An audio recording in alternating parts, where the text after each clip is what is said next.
શ્રી પી.કે. દેસાઈ કેળવણી મંડળ સંચાલિત આર્ટ્સ એન્ડ કોમર્સ કોલેજ ઓલપાડના નૂતન પુરુષોત્તમ ફાર્મર્સ સાંસ્કૃતિક ભવનનું ઉદ્ઘાટન અને વાર્ષિક ઇનામ વિતરણ સમારોહ તારીખ 20/6/2026ને શનિવારના રોજ યોજવામાં આવ્યો હતો.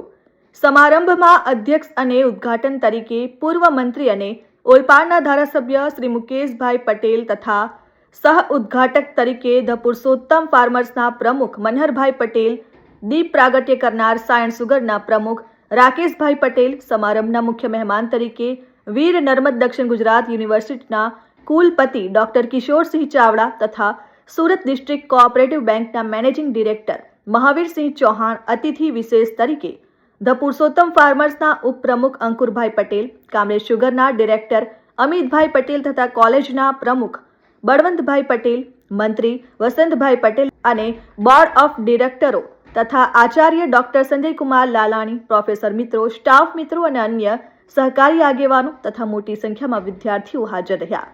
ધ પુરુષોત્તમ ફાર્મર્સ સાંસ્કૃતિક ભવનનું ઉદ્ઘાટન મુકેશભાઈ અને મનહરભાઈ પટેલે કર્યું.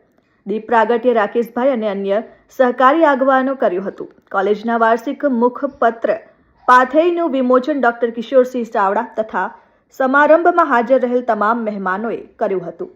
કોલેજની પરીક્ષા, ખેલકૂદ, સાંસ્કૃતિક અને સહઅભ્યાસી પ્રવૃત્તિઓમાં વિશિષ્ટ સિદ્ધિ પ્રાપ્ત કરનાર તેજસ્વી તારલાઓને ઇનામ આપી સન્માન કરવામાં આવ્યું. ધારાસભ્ય મુકેશભાઈએ તેમના પ્રવચનમાં વિદ્યાર્થીઓને સારું અને ઉચ્ચ શિક્ષણ મેળવવા અનુરોધ કર્યો. કુલપતિ ચાવડા સાહેબે જણાવ્યું કે ઓલપાડ કોલેજના નવા આચાર્ય તથા સંચાલક મંડળ ખૂબ જ જાગૃત અને પુરુષાર્થ કરે છે.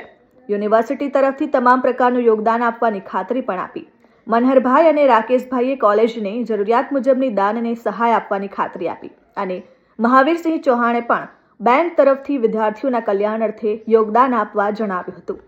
સમારંભમાં સ્વાગત પ્રવચન અને કોલેજની માહિતી આચાર્ય શ્રી સંજયભાઈએ આપી. મહેમાનોનું સ્વાગત અને સન્માન પ્રમુખ બળવંતભાઈએ કર્યું અને કાર્યક્રમના અંતે આભાર વિધિ મંત્રી વસંતભાઈએ કરી.